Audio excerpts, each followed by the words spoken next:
Hello friends, स्वागत आहे तुमचं पुन्हा एकदा बाईट्स विथ प्रणू चॅनलमध्ये। आज बाईट्स विथ प्रणूमध्ये आपण नेहमीचीच भेंडीची भाजी पाहणार आहोत, पण अगदी सोप्या पद्धतीने आणि चटपटीत अशा पद्धतीने ही भाजी आपण बनवणार आहोत, जेणेकरून घरातले मोठेच काय तर लहान मुलं सुद्धा ही भाजी खूप आवडीने खातील। त्यासाठी तर सगळ्यात पहिल्यांदा ह्या भेंडी आपण स्वच्छ अशा धुवून घेतलेल्या आहेत।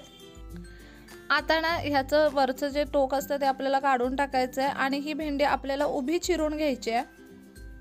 एरवी आपण भेंडीची भाजी बनवताना गोल चिरून भेंडीची भाजी बनवतो, ही थोडी मसाला शेंगदाण्याचा कूट टाकून आपण भाजी बनवणार आहोत, त्यामुळे अशा पद्धतीने उभी चिरून घ्यायची भेंडी आपल्याला पातळ अशी।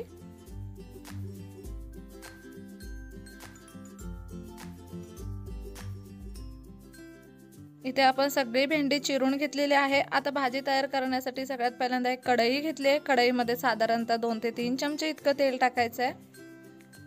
आता फोडणीला थोडीशी लसूण टाकायची। इथे 4-5 लसणीच्या पाकळ्या मस्त अशा ठेचून घेतल्यात आपण।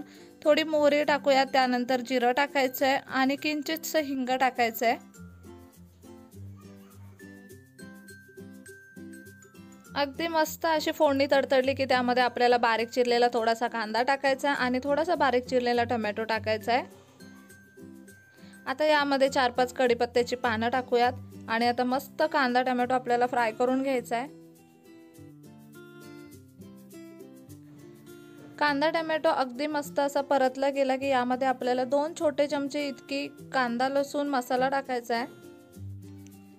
त्यानंतर यामध्ये आपण 5 चमचे इतके हळद टाकलेले आहे। हे सगळं व्यवस्थित मिक्स करून घेऊयात। आता यामध्ये आपल्याला भेंडी टाकायची आहे। भेंडी छान अशी व्यवस्थित मिक्स करून घेऊयात। कांदा लसूण मसाल्यामध्ये ऑलरेडी मीठ असतं, त्याच्यामुळे इथे मीठ टाकताना तुम्ही बेतानीच टाका। आधी चव घ्या भाजीची आणि त्याच्यानंतर मग मीठ ॲड केलं तरी चालेल। आता यामध्ये आपण अगदी थोडंसं मीठ टाकणार आहे।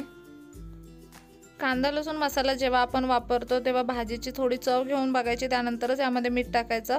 आता झाकण ठेवून मस्त अशी भाजी आपण शिजवून घेऊयात।